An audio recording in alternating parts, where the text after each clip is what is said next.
Welcome back to I Call Bullshit. I'm your host, Michael Ferris. Today I'm joined by Ant Williams for a conversation about comfort, purpose, suffering, and the stories we tell ourselves. Let's get into it. Thanks for coming in, mate. Great to see you. Really appreciate it. So I first saw you down at in Torquay. You gave a little speech at the Surf Hotel. Yeah, the new one. Yeah, it was really cool. And I was super intrigued by your thoughts and your position on a few things. And I guess I've spent a fair bit of time thinking about things, just anything. But at the moment I've been contemplating or wondering, does the mind try and hold us back, or is it there for safety? Great opener. Because I think that's something I've pondered for a long time, but I've got a really firm position on it. I for a long time felt that until trained, our mind does sabotage us. Yeah. It doesn't allow us to perform at our peak in the moments where it counts the most. Because mostly what we're doing in moments of pressure is we're moving into a state of fight, flight, freezing, rather than actually being highly effective. Yeah. And I think it takes a lot of effort, a lot of focused work and training to get yourself away from that response, which is quite involuntary initially, to having a learned response that is far more effective in moments that count, moments of pressure. So it could be taking off on a big wave. It could be holding your breath on a deep dive, or it could just be that moment before you've got to go and have a difficult conversation with someone. We all want to be in our best in those moments, but our minds don't allow us. I forget what I'm going to say. I got underwater for 3 seconds and I was desperate for air when I know I can hold my breath for like a long time. There's something going on where we can train the mechanics of something, but unless we learn to manage our internal state and our mindset, it's always going to undermine performance. So when you say the fear kicks in, so let's say I don't know, I like that because you said the conversation you may need to have. So that conversation, you might get anxiety. And so how do we overcome that anxiety through controlling our mind? Well, I think it's different for each person. There are some themes that I find are the same. I do a lot of work with athletes that face this before they compete. As you can imagine, a lot of younger athletes can feel sick, nauseous for days, obsess about it, and then they just burn all this unnecessary energy before they have to go and compete, go in a tournament and competition. And usually it feels like that's just my lot, right? I can't do anything about it. I'm a nervous person. I get anxious before competition. But I find that with most of those athletes, that within a few sessions, you can drastically reduce that. Like I just had a girl, she's 17, compete on the weekend in a skating competition, and go from someone who was just so overwhelmed for 24 hours before most competitions to like literally saying, I've just got no anxiety. Wow, and that's phenomenal. Yeah, and as you think about the burden that it takes off someone to just be really comfortable before performing something in front of others where they're being judged, if you can remove that lingering fear and anxiety, you have to be able to perform better in those moments. Yeah. I've read your book and I really liked it. It was great. Thank you. I'll do tell a lie. Sorry, I listened to it. Yeah. Thank you for putting it on an audiobook. That's okay. It was a great company for the road trip up to New South Wales. And I noticed when you were talking about a competition you signed up for and you'd sort of flagged a depth or a length of the pool. That's right. It was 150 metres. And you sort of strolled out to the pool, but you quickly checked in with yourself and kind of changed your mindset to, hey, it's game face, let's go. So that, walk me through that. Because that in itself is a phenomenal achievement, to even be able to shift your mindset from anxiety to it's game face, let's go.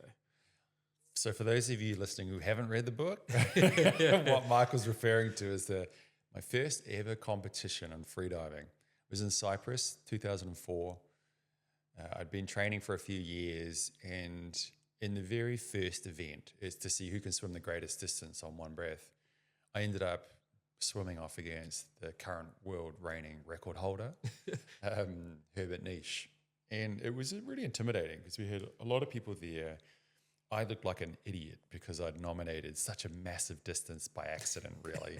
And so here I am facing off against the world's best, most like ruthless competitor. And like leading up to it, I felt I'm an outsider, I'm unknown, I don't know the sport. There's no reason why I should perform well. I'm just going to get the experience. So then to find myself straight away in this head-to-head with one of the world's greatest athletes in my chosen sport, like it was terrifying. It was nerve-wracking. I remember the evening before getting a knock on my hotel door, and it was the Discovery Channel wanting to interview me and asking why felt so confident by going up against Herbert. So yes, I was terrified, and I felt like I didn't belong. I tried some really common things of trying to reduce the anxiety, like telling myself to relax, coming up with my like plan of how I would fly under the radar. But really the things that helped me the most were understanding that I needed to switch my identity. Mm. So understanding that I needed to switch from Ant Williams, the surfer, the kickabout guy, to this idea that there was a part of me, a part of my identity that I could lock into that was about the performer. That was someone who was just going to, I wasn't going to fake this. I was going to go, there's part of me that does love to perform. I'm going to access that part of me. I'm going to express it to its fullest, and I'm going to switch into performer mode. Yeah. And there was this magic that happened when I got into the pool and I was freaking out. And then like all these people are watching, they're doing a countdown for me, and I'm swimming off at the same time as Herbert, the world champion, where I literally just put on my nose clip and my mask, and that was the switch. Yeah, okay. The switch where I changed from Ant who's getting nervous, who shouldn't be here, who doesn't deserve to be here, certainly doesn't deserve to be swimming against this elite athlete. Yeah. And I went, no, this is it. This is who I am. This is what I've trained for. It's go time. And I felt like I became overwhelmed with excitement rather than anxiety. I just wanted to go for it. And the swim went very well. So I swam. I didn't enjoy it. It was very uncomfortable. Sure. I thought I was going to black out for most of the swim. But I ended up swimming more than I nominated. I swam 169 meters. Wow. And Herbert came up at 172. Geez, that's not much. No, it wasn't much. And we were only about 10 meters off the world record distance at the time. Yeah. And so that wasn't bad for my first outing in freediving. And it was a personal best in competition. And so I spent a lot of time thinking about that, about what it was, and trying to unpack it so I could teach other people and other athletes how do you access that switch when it counts. Well, I think there's hindsight as well. Looking back at that experience now, what you know now about actually, reaching for a number was a good thing. And you strive to get there, and you got there and you beat it. But if you had flagged another number, you may have only got to that number. Do you know what I mean?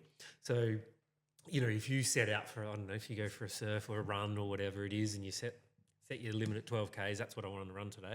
Generally, your body starts to get tired at 11 Ks. So true. It is so true. Yeah. But if it's 15 Ks, that number becomes 14 Ks. Yeah. So that's fascinating in itself. So hindsight, what a win. What a great way to do it. And being able to switch into that, game face mode, that's pretty cool early on in your career. I don't know how it came to pass actually at the time, because I think that it takes a lot of practice and experimentation to work out, well, what's your way of getting into that zone and switching into that activation level to get into a state of flow. And so with a lot of athletes, it does take us quite a bit of work to figure it out.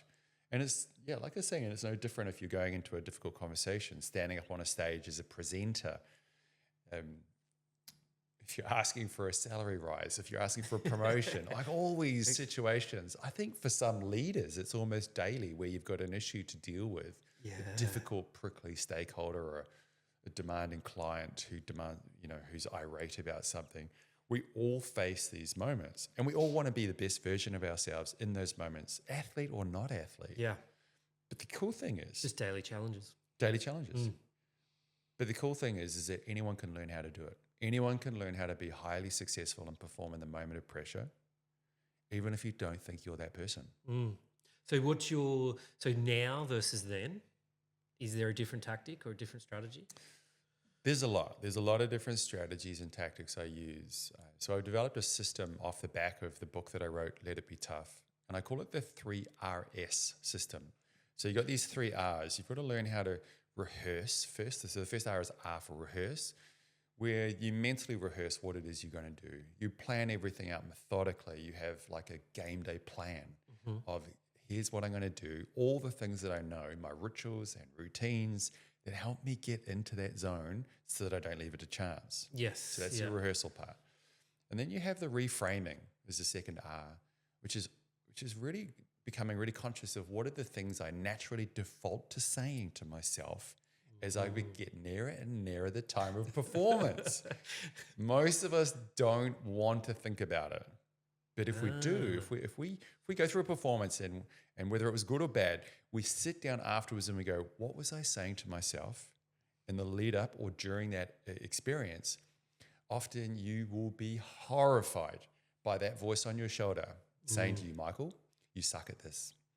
You've never been good at this. Everyone's watching and you're going to fail. I literally, when I started freediving, would say to myself under the water, you're dying. You're not going to live through this. Wow. And I was writing down one day all these things that I was saying to myself after a deep dive going, how on earth did I get back? Like I am my own worst coach. That's what I mean. Our minds typically try to sabotage us because they're wanting us not to do these things. That's right. Our minds want us to yield or to face away from those risks and threats because it wants to protect us. Yeah. But that doesn't help us if we've chosen to do that one thing, activity, right? Yeah. So the reframing is about this technique where I call it, well, it's called thought stopping. It's from sports psychology. Cut it. Oh, sorry. Well, cut that bit out. Catch it, cut it, replace it. Yeah. So catch it is about knowing the things that I typically say to myself that are negative when I'm under pressure. Sure. So catching it and then cutting it. So literally saying to yourself, stop. And then thirdly, replacing it with something that's far more positive. So that's the second R, the reframe. Then the third R is learning how to relax. To a deep state of relaxation and trusting yourself to be able to just stay calm and composed through whatever your challenge is. Because if it's a conversation that you have to have with someone and it's difficult, if it's getting up on stage, all of these things, the more relaxed, the more calm we are. Taking off on a big wave, going on a deep dive, running out onto an NRL grand final, you want to be relaxed. It makes so much difference. Yeah. If you watch someone like Kelly Slater taking off on giant waves, or if you watch a top Muay Thai fighter step into the ring, they look relaxed. And you think so much better when you're relaxed as well. You know, the body moves better, everything's working, functioning. You just can't access your higher order thinking and responses if you're not relaxed. And so then the very last thing is S for switch, which is now using all of your preparation, learn how to have a moment just before you start where you switch and you're now in game mode. Okay. Yep. And you turn on the superpower version of yourself. So it's pretty lonely what you do, as in diving deep. Oh, yeah. There's only one person you can hear. And if that mind's negative, that is an amazing feat to try and combat that. Switch it. So is that what you're doing? You're switching it to a positive.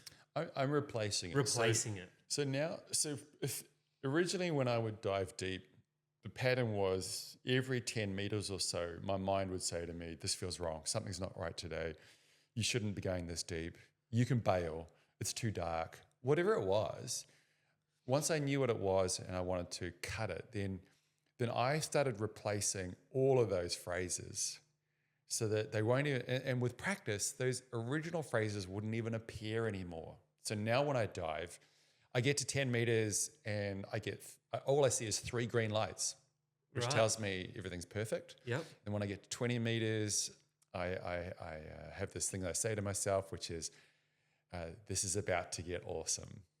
Because I know that I can stop kicking and I can start free falling because of the weight of the water is going to be so heavy above me that I get really excited about this moment where I can just relax, shut everything down, and just free fall down into the depths. Is that right? I did not know that. So you're kicking until 20 meters and then it's free fall. Yeah, then I'm just free falling. And that's amazing. So what sort of speed are you free falling?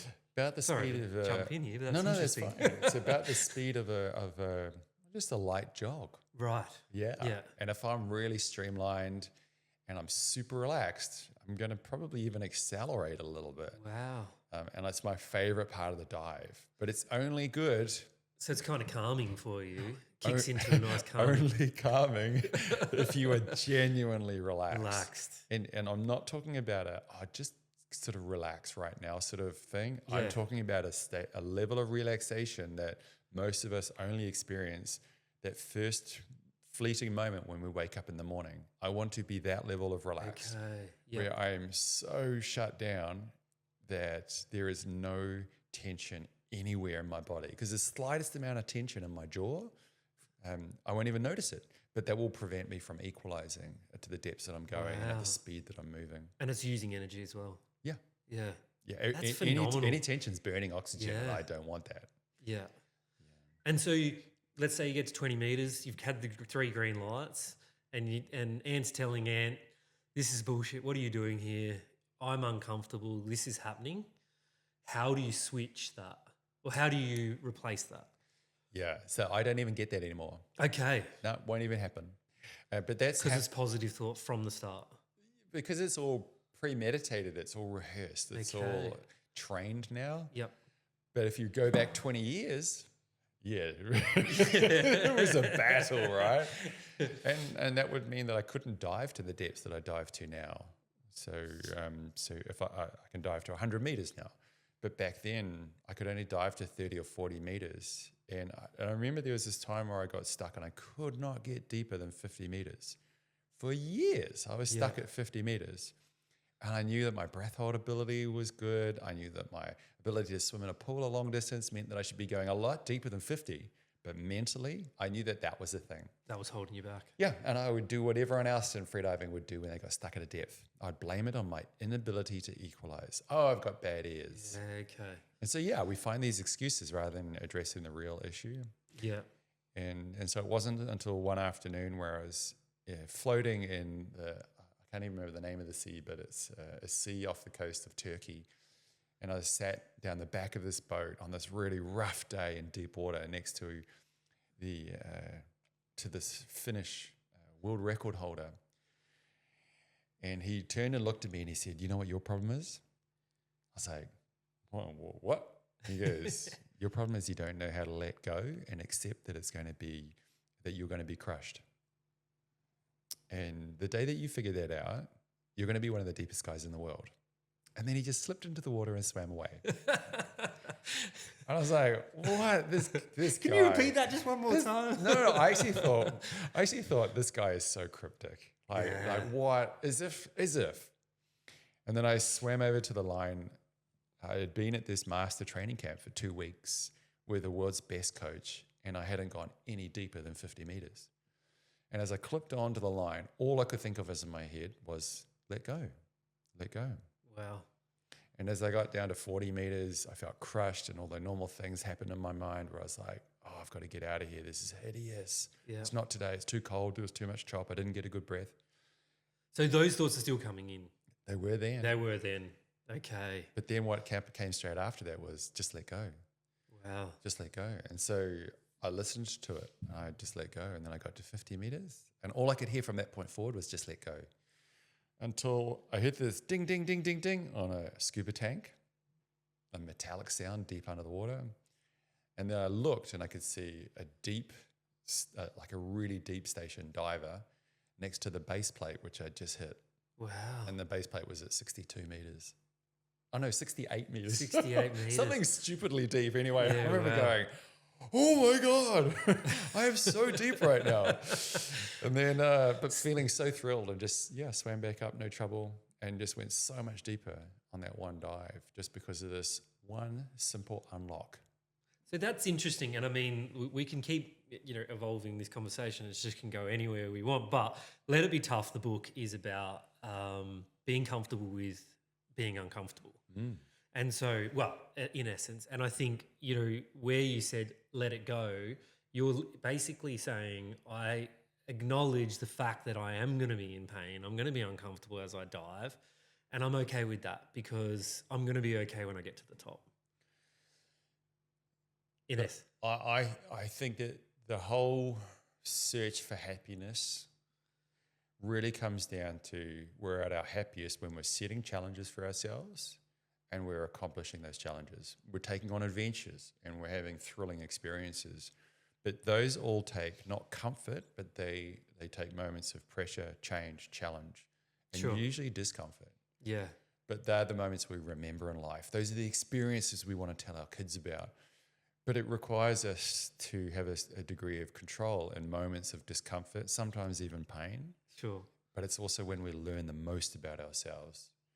And so I think the real pursuit of happiness is about pursuing those opportunities to discover what you're capable of and then going and putting yourselves into these situations with lots of controls and balances in place to experiment and to learn how to accept discomfort so that you can actually see what you're capable of. Which is far greater than what we think we are, as in being capable of. Pretty much always. Yeah. I think we really undersell our capability in this world. I mean, which is exciting. I'd never done any sport when I was. I mean, I'd dabbled with sport. I loved the idea of playing sport, but I wasn't an athletic kid growing up. Sure. I didn't start freediving until I was 30. Yeah, when most athletes is kind of like they're done with their sport. So at any stage, you can learn actually how to be very successful in a chosen pursuit. Like what you've done, started picking up your running quite late in life. You can still be very successful. But a lot of it comes down to your mindset and how you think about those challenges and what they represent to you. As in setting the goal. Yeah, which is fascinating because I spoke to you a couple of weeks ago for a tip. I needed some. I find it fascinating. One of the things I've found with running is that you've got a bit of time to think. You're on your own, maybe music, whatever. But I find that I'm bouncing between positive and negative thoughts. And one of the tips you gave me, which I found phenomenally helpful, thank you very much, was maybe the day before or the morning of the run, acknowledge how uncomfortable I'm willing to be, or acknowledge the discomfort that I may have. And then what I found was the discomfort didn't come because I'd already kind of planned for there to be discomfort. And I was like, this is cool. I'm actually not thinking about the discomfort now. So I switched my mindset, which I find fascinating. Oh, the mind is such a powerful thing. And when you train it, when you prepare it for what's about to happen, when you pre-program it to respond how you want it to respond, it can do some amazing things for us. So I was listening to this podcast the other night. It was about metacognition. And metacognition is a form of intelligence, I guess you could say, that is about acknowledging the fact that your mind is doing both, potentially yes and no, and then recognizing it and growing from it. And so by doing these skill sets, like you said, replacing, is that a form of metacognition? Well, I guess. I don't know. I haven't heard that podcast, but I think that there's... So it's an evolution of the mind. Yeah, like an evolution of the mind. I don't know. I think that there's some directions that a lot of people are sort of sharing on social media about this idea of manifesting what you want and having goal boards and stuff. I'm not sure that I buy into that quite so much. I think this whole idea of simply believing in something so much that it'll happen, which is my vision of this metacognition. Like if I think about it enough, it's going to happen. That's not my experience. Sure. My experience is that there's some real hard work to be done. Absolutely. I mean, laying on the couch is not that productive. No. No matter how much I'm manifesting. Yeah, that's right. And so I'm not sure if that answers your question, but my reason for my caution and my answer is that I think that there are ways of training the mind that work, but I think there's this. I think as a human race, we tend to look for shortcuts. Sure. Yeah, I think there's a lot of misinformation out there around, even around goal setting. Like goal setting doesn't work for everyone. Manifesting, I don't think Well, my version of what I believe manifesting is Yeah. I don't believe works. I think other than it maybe drives some goal-directed behavior and thinking and energy, but I think there's a lot more out there that actually shows us not just to get excited about a goal or a challenge, but that actually helps us in those moments of performance. I'll give you one example. I'll give you one just example. So we're told that if you want to relax and to be calm in the moment, then you should learn how to do box breathing. In fact, all schools would teach the kids how to do box breathing, right? Yeah. We go, great, do your box breathing, son. But does box breathing actually work? Good question. Well, I would challenge that it works at all. So when do you I mean, use I've box tried breathing? it, and I think it's great for me. Yeah, But it doesn't good. necessarily get rid of any anxiety or anything. Well, I think box breathing works if you're already relaxed. If you're in a Okay. controlled environment, when you're in your bed, you're on a sofa, whatever, and you're already quite relaxed and you do box breathing, it feels great. Great. Yeah. But what if you're about to walk on stage? Yeah. Now you're changing your breathing pattern from a normal pattern of healthy breathing to an odd pattern of breathing. 2 in or 4 in, hold for 4, out for 4, or 6, whatever you're doing. Yeah. It's changing things. So I would rather people that were about to do something difficult or challenging for them mentally were not doing box breathing, but we're doing something like a tidal breath or something that's like a normal breathing routine, but one that's more focused on a relaxation breath that you already do, which is more like a sighing breath, but a miniature version of it. Okay.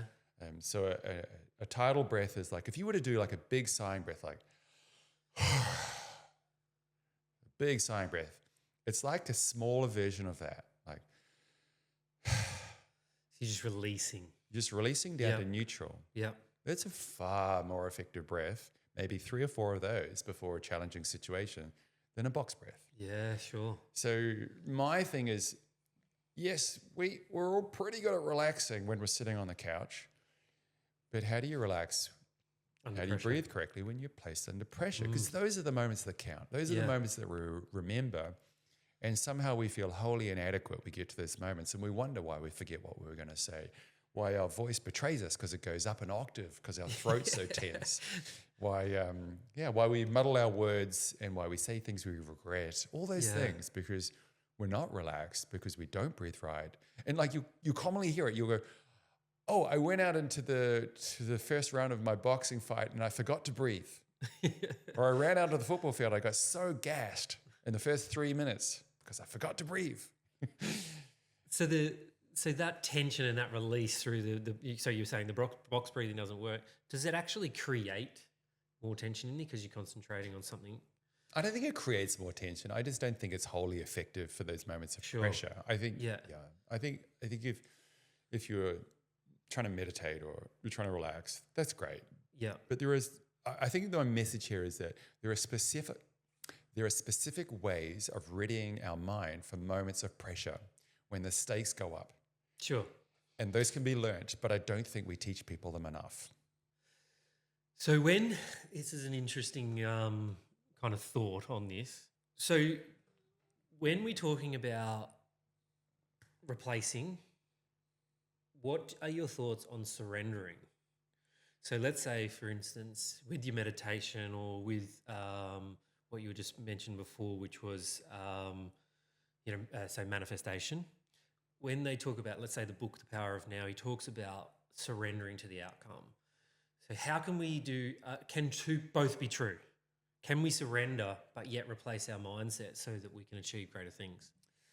Well, surrendering to the outcome, that's like saying whatever comes, come what may. Yeah. It's only so much in your control. And there's some real truth to that. So often we get too focused on the outcomes that we can't control. Sure. But the outcomes that we can control, how we turn up, the effort we put in, the decisions we make, those are within our control. And we should not surrender to those. No. We should own those, be accountable to those, hold ourselves to a higher level. What we should surrender to, though, is the fact that there's going to be discomfort, there's going to be challenge, there's going to be nerves and anxiety that may not feel great. Yes. Okay. But we need to go and surrender into that. So that's the thing I think that's the message I'd like to share with people is it's okay for it to be tough.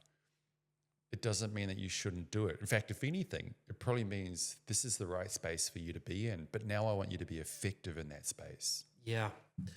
It's like That's very powerful. it's like your because- son or your daughter going into a school exam. It's uncomfortable. They want to crawl behind your leg and hide.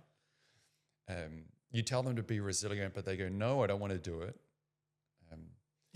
And you go, but this is where resilience is built. Yes. This is where we learn about ourselves and what happens, and we might have our failures, but we learn from it. If we're smart, right? Yeah. We're going to look at it and go, what is this telling me? How do I need to prepare earlier? What do I need to do in order to reduce my level of anxiety?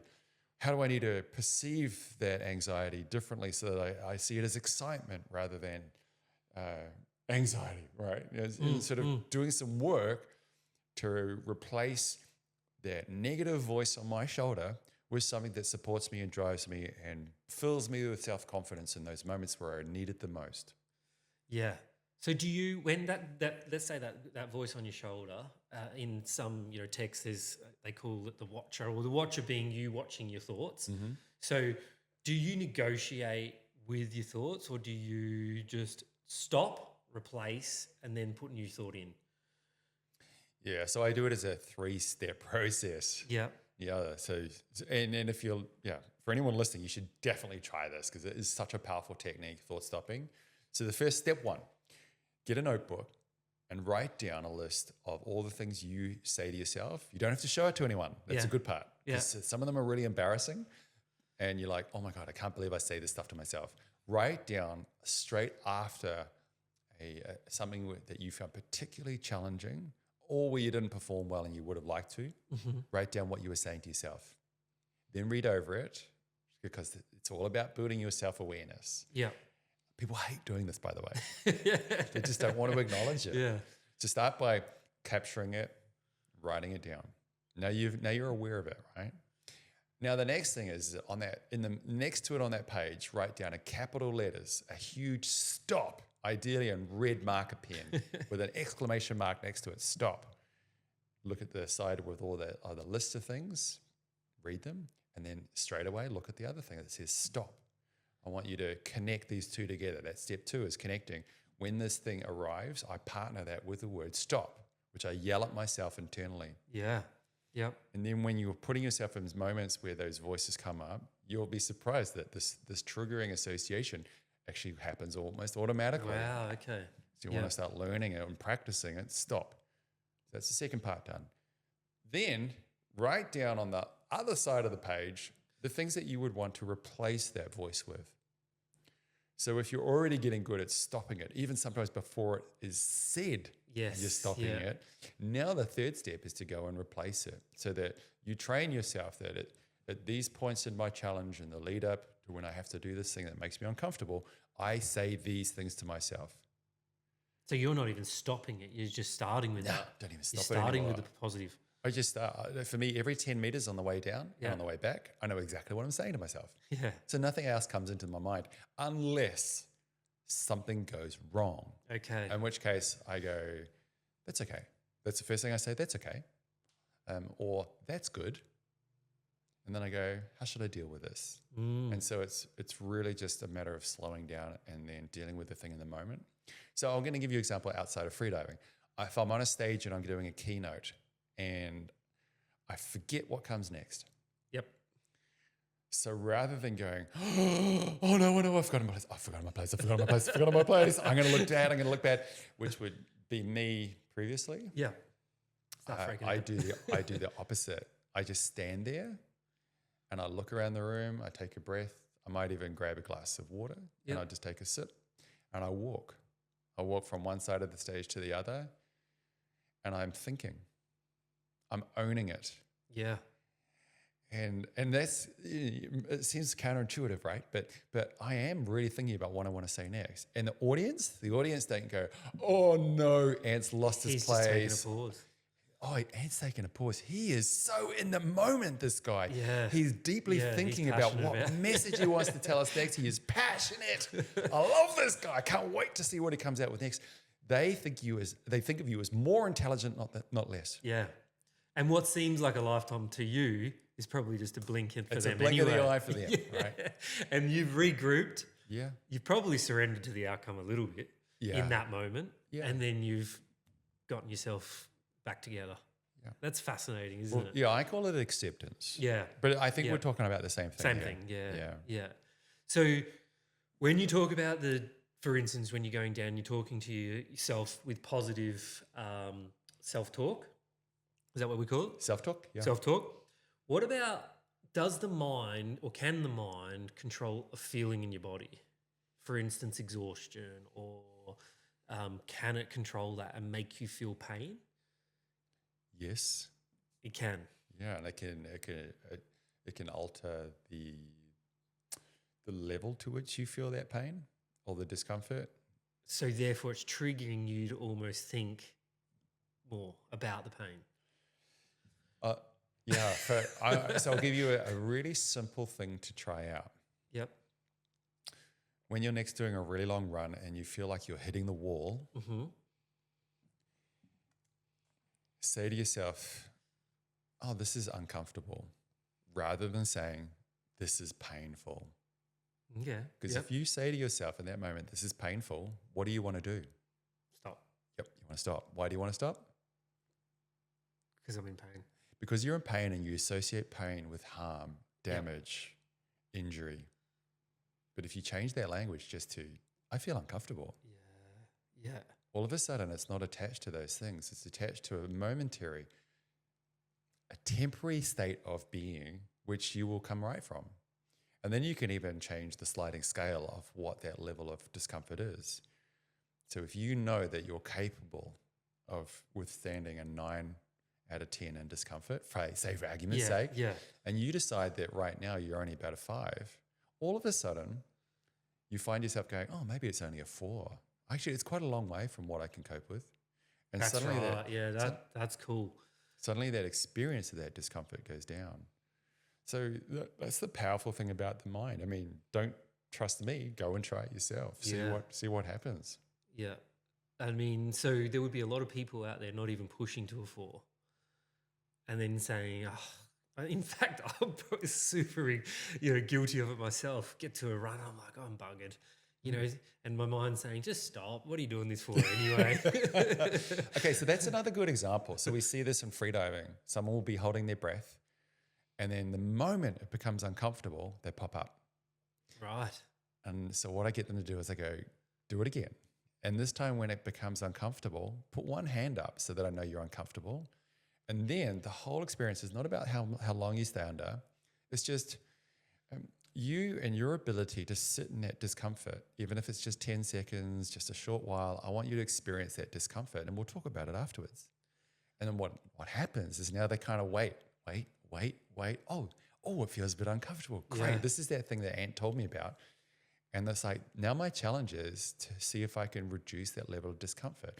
And so they might do 30 seconds. They might do another minute of discomfort. So does putting the hand up acknowledge the fact that they're showing discomfort and actually acknowledge it in their mind, allow them to actually sit in it a lot longer? I want them to learn that just because you're uncomfortable doesn't mean you quit. Yeah, okay. Yeah. And so I'm retraining them to go, oh, this is where the kind of interesting bit happens, where I need to be really conscious around what's going on. But actually, Ant's right. The world's not falling apart. I'm not having a blackout. I'm not like having a heart attack here, but it is uncomfortable. And so that's where we start playing around, and that's where the breath hold increases, because you're starting to adapt to those challenges. And so I think the thing is that when we're finding ourselves that we're becoming really uncomfortable and we want to quit, we've got to slow down our decision making. Now, if it's genuinely pain because you've injured yourself, stop. Yeah. But if it's like, oh, I don't want to do this anymore, okay, just pause here, like keep going, but pausing your thinking around, well, is this the right time for me to stop? What's all the things that are telling me to stop? And can I just accept some of those for now and just carry on for a bit longer? And just even give yourself a chunk. So I go, you know what, I'm just going to finish off this kilometer, and then I'm going to reevaluate. Yeah. But I'm not going to think about this again until I've finished this kilometer or this stage. And then what you find is that then you get to that stage and you go, wow, I got to that stage and I actually, it wasn't as bad as I thought. Maybe I'll do one more chunk. What's another chunk I could do? Oh, just the next 5K. I'll just do the 5K. And if I want to give up then that's okay. I'll be really happy with the outcome. Yeah. And then all of a sudden, my chunk is the thing that I'm become focused on. And I know that the discomfort's okay for that chunk. Sure. Yeah. Because if I go, oh, but I got another you can 20K handle to it. go, I can't handle that. It's overwhelming, right? Yeah. Because I'm only halfway Yeah. through my marathon and I've hit the wall. But if I just say it's just 1 more K or 5 more Ks, all of a sudden the mind can cope. So earlier you spoke about the 50K and then getting 69.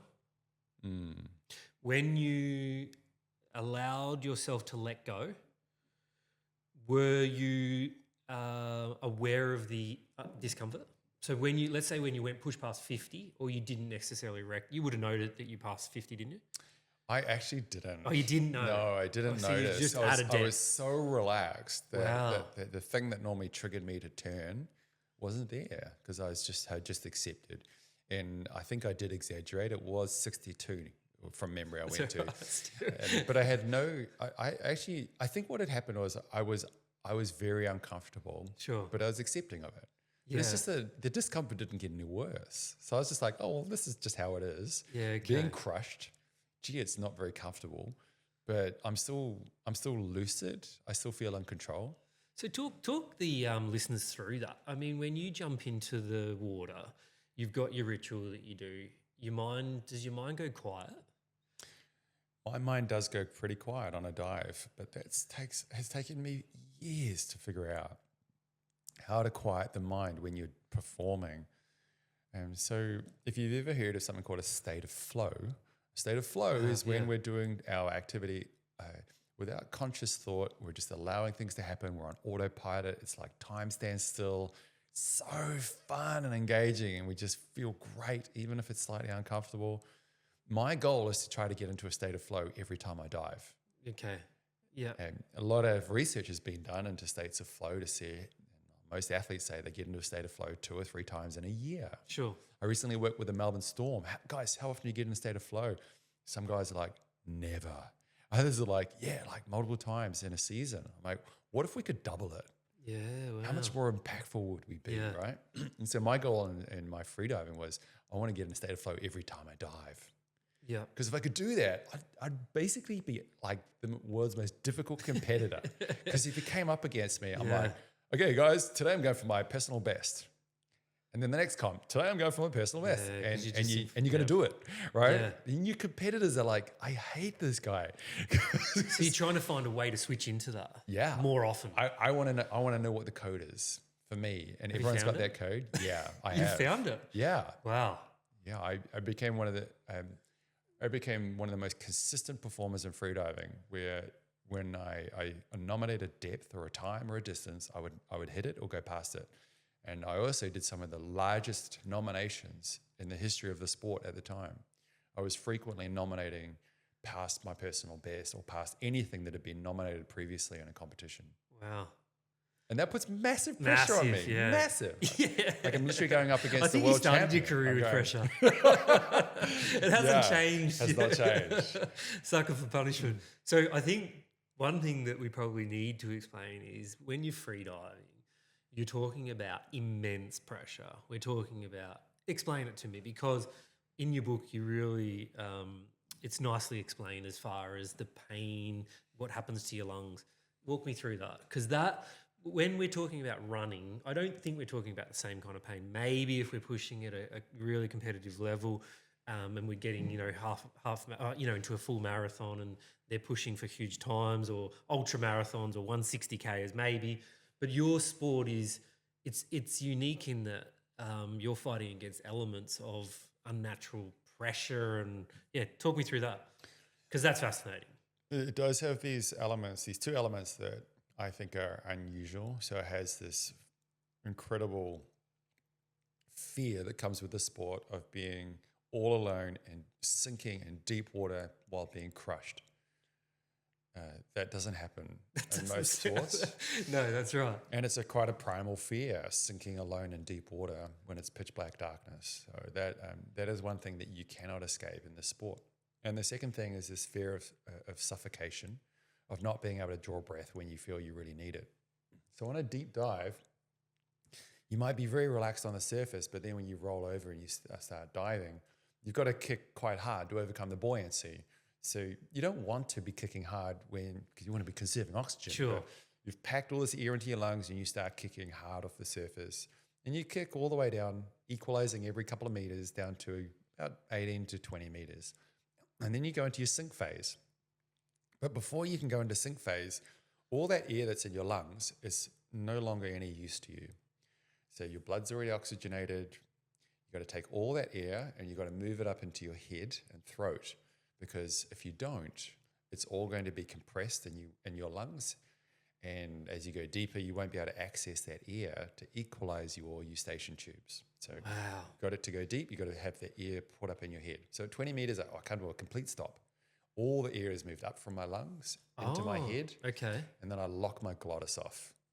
Once that's done, now I kick again, and then I start free falling. And so at that point, it's like, oh, okay, here we go. And I'm shutting everything down and I'm searching for tension. And I don't want to kick anymore. I want to get into my glide.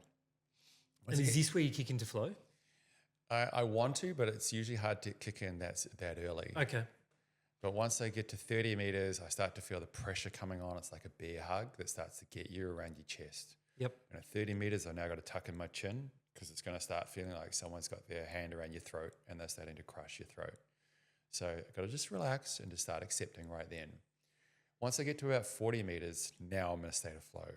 Really? If the dive's going well, I've done everything I'm supposed to, then I'm like, I've actually got half a smile on my face, because I'm just like, how good is this? Everything is shut down, locked down, and my whole sense of self is now in my head. Mm-hmm. All I'm concentrating on is maintaining this enormous pressure around my cheeks and my nasal cavity that holds my eustachian tubes open, so I don't have to equalize. It's just the pressure I've built up there from charging, bringing all my air and charging my head. Full of air At 20 meters. Yep. I cannot lose that. If I was to swallow, to burp, to try to equalize or try to bring up more air from my lungs, anything like that, I will lose all of that air and the dive's over. Just that one thing you just said there, swallow. So just to hold control on not swallowing, that must be intensely hard. Yeah, it's more like if you just forget and you swallow. Like there's always little things that, like if you make a mistake, if I go look down, then I'm going to rupture capillaries in my throat. I'll be coughing blood afterwards, so I don't want to do that. I'm going to really start to be conscious down there. So, So then I go past 50 meters, and at 50 meters, my lungs are now the size of a grapefruit. I can't do anything with the air in there. My lungs are now being filled around the outside of the lungs with plasma and blood to protect them. They won't shrink anymore now, just like a dolphin or a seal. And then past 50 meters, now it's all just acceptance, because the pressure above me now is intense. The weight of the water, once you're at 5 atmospheric bar of pressure, it's, you're being crushed. And once you go past 60 meters, every 10 meters, it's going to feel another sensation of crushing that's like highly unusual, and feeling of suffocation and restriction comes over you. Usually by that depth, if I'm in New Zealand or Australia, it's very dark. Maybe in the Bahamas, it will be pitch black. If I'm swimming in like a deep cave or something, it'll be pitch black. Still free falling about the pace of a jog. By 70 meters, I'm getting narcosis, which is like being instantly drunk. It affects different people in different ways. For me, it makes me feel quite lethargic and I don't feel like doing anything. By 80 meters, now I've got to be really careful I don't move quickly. If I can't move my arms down up above my head too quickly, I've got to like really be deliberate and slow in my movements. Otherwise, I could rupture a lung. By 90 meters, it feels like your chest is imploding. And there's been some research on it to show that the circumference of your chest by 100 meters is like massively reduced, to the point that if it was the same on land, on dry land, you'd probably die from it, from the collapsing of your chest cavity. And then at 100 meters, it's like someone's got a pétanque ball or a cricket ball, and they're trying to push it through your chest and rip it out your back. You've got to keep your chin touching your chest, basically, and do no sudden movements. You are narcosed, so you can't make good decisions. It's it's like another level of darkness that it's hard to comprehend down there. Yeah. And a feeling of being like so far away from other human beings that you may as well be on another planet. Is that scary? It is in that moment. Does that kick in? Yeah, it can kick in, but because you're in flow, that discomfort doesn't just sound like discomfort. That sounds like, well, it sounds like hell to me. But you've obviously found a place or a way to accept it. That's right. And I think that all the freedivers, and there hasn't been many, but the freedivers who are going to 100 meters or more have learned to accept that. Yeah. And usually coach themselves through it. So at 100 meters, I say to myself, I yell at myself, go, go, go. And that's all I can hear for the next 30 meters of swimming up is me yelling at myself. Okay. And then once I'm back up to 70, then I start slowing down. Now I say that because I need the motivation, but also because I know for me when I'm narcosed. That's what I was wondering, yeah. Yeah, when I'm narcosed, I stop swimming. Yeah, because you're quite delusional. I can't be bothered. Really? Yeah, I did a national record in New Zealand where I got to the bottom of a lake and I just stayed there for a minute because I couldn't be bothered swimming up. So, wow, that's phenomenal because you're needing to get clearly, up. Yeah, but you just don't feel like it. Wow. And so if the dive's going well, that narcosis will push you to euphoria. Sure. But if there's something off about the dive, it can push you to terror. And so you've got that to deal with as well. Like you're swimming up, it's pitch black darkness. You've been swimming for maybe 3 minutes or more. You're all alone. You've got narcosis and you've been crushed. And all of a sudden, your brain tells you that you're stuck at the bottom, for example. The first time I did 100 meters in competition, I've been swimming for 3 minutes. I was halfway up, still dark. And my mind just said, you're stuck at the bottom, your lanyard's caught, your weight belt's stuck, you're still at the bottom, you're going to die. Yeah, it wasn't. Wow. I just couldn't see anything because it was so dark. And so you got a lot of these mental things to fight while you're coming up. That's why you've got to be super well trained to dive that deep, and not just physically, but mentally. It's the athletes who get to deep depths through the new techniques we're teaching them to get deep, who haven't had all the failures and scares and terrifying moments at shallower depths yet, that are the ones who face the greatest amount of risk on deep diving. Okay, because they haven't self-taught through the process of But so when you talk about flow, does the flow come out when you get into narcosis, or is it? It's a tricky one. Do you know what I mean? Like go through stages of. I think there have been dives where I've held a state of flow the whole dive down and back. Plenty of dives like that. Wow. But there have been some where I've been on a flow on the way down and then I've been snapped out of it on the way up because of the dive. Something happened on the dive, like I've hit my head on the base plate, for example, because I was too relaxed and not paying attention, and it's ripped my mask off. Yep. Okay, great. I'm definitely not in a state of flow anymore. I'm in a state of how deep? That happened in the World Championship in Nice in France at 82 meters. No. Yeah. And wow. And on That's the way throwing up, a curveball at you. and I was narcosed. I remember it well. I pushed the mask back on my face because it had come down down to my chin, but it was full of water. And as you're swimming up, what happens is normally the air expands in your mask and it sort of sits down. You sniff it back up to your face, and my mask was sitting down here. It was annoying me. I thought, oh, it's full of air. It was full of water. So I inhaled it at 70 meters, and then I coughed at 70 meters. So I was like, okay, I'm going to black out. I was like, okay, what am I going to do here? So I decided that the only rational thing I could do was I made a deal that I'd swim till I saw 2 fins. That I was not allowed to black out until I saw 2 fins. But then after that, it'll be fine. Yep. Because 2 fins means you got a safety freediver. You're probably at 20. Okay. So my last memory but what do was... they do? Like drag you up or something? Drag you up. Yeah, okay. You've just got support there. Yeah. So my last memory of that dive was seeing 2 fins, and then I blacked out. Your sport is honestly probably the most crazy sport I've ever heard of. Because even like when I think about when you get to the bottom, great, but now I've got to get up. Yeah. And you're talking about free falling. So when you're swimming going up, is that against the free fall? So therefore there's less momentum? Yeah, it is.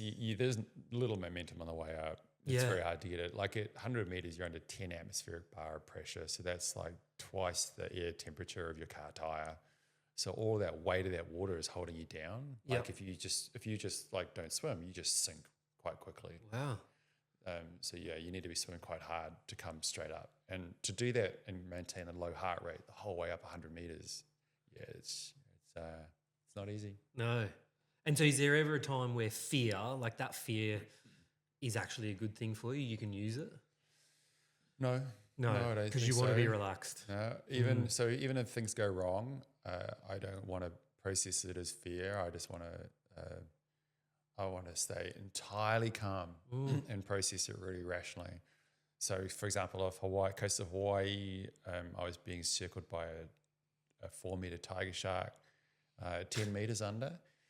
And if fear kicks in and you panic, like it and what I do in my sort of sports, it just doesn't end well. Yeah. So yeah. a lot of my training is about training my mind so that the response is one of just total just acknowledgement and acceptance that this is the position I'm in, and calm decision making.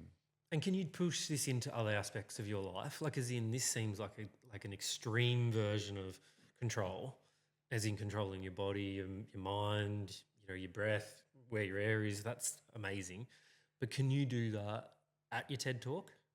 Yeah.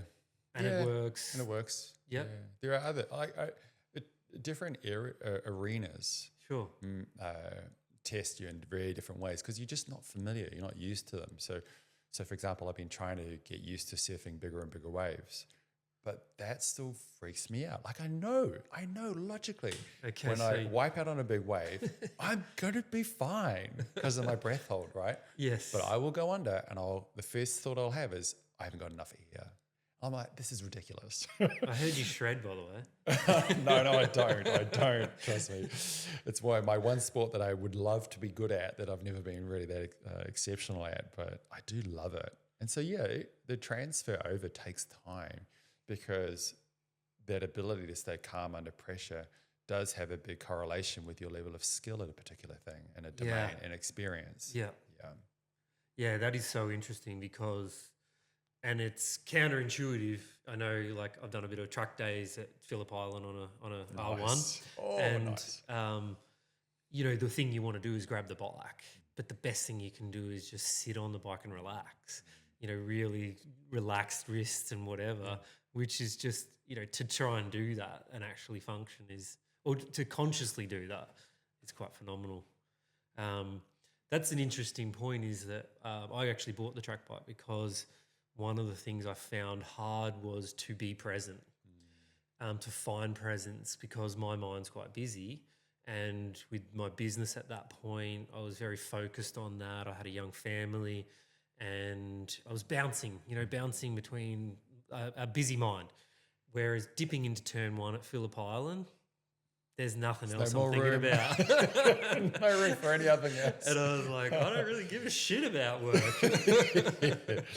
Yeah, I think that's why a lot of us do what we do because it's just so immersive and it takes us away from the daily grind stuff to just something that's completely immersive. And you probably found that there were stages and turns and corners that you got into a state of flow where it's just so exhilarating and rewarding. Yeah. Well, it was super awesome to have a chat to you today. And for those that don't know you, Ant's got a great book and definitely worth a look and a listen, either a look or a listen. I like to listen, but Let It Be Tough. Tell me about it. What made you write a book? Well, I've been wanting to write a book for a long time. I used to work as a sports psychologist. I did that for about 7 years professionally, mostly in Europe. And I found that a lot of the things that were written in textbooks weren't really the things that helped the athletes the most. I always felt that one day I want to write a book from my own experiences and then doing a sport on the things that help us perform where it counts the most. So this book is about how to train the mind to perform under pressure. But it's not like a self-help book where it's like every chapter is like, do these 3 things and you'll be good. It's kind of more like to get you to think from a mindset perspective around what's required. And I do share a number of tips and techniques in there to get people to just try some things out differently so that they can perform better in the moments that count to them. But it's very much a collection of stories of working with elite athletes And a diverse range of Yeah. different types of athletes as well, Yeah. not just freediving. It's That's you know, right. Yeah, Most were in quite extreme sports, but then it was the stories about my transition from being a sports psych to actually being an athlete yeah, at a very late stage in life, and then seeing what you can learn and take from placing yourself in those uncomfortable positions. it's you know, it's obviously something that you've learned over a long period of time, but it's also something like a little trick like you gave me the other day can make a massive difference on just a simple run. So yeah, really appreciate you coming in, mate. It's been Welcome. awesome to have a chat. I mean, we could talk for hours Yeah. on this stuff, but I know you got big things to do, so you're a busy man. But no, awesome. I really appreciate My it. pleasure, Michael. Thanks for having me mate. on.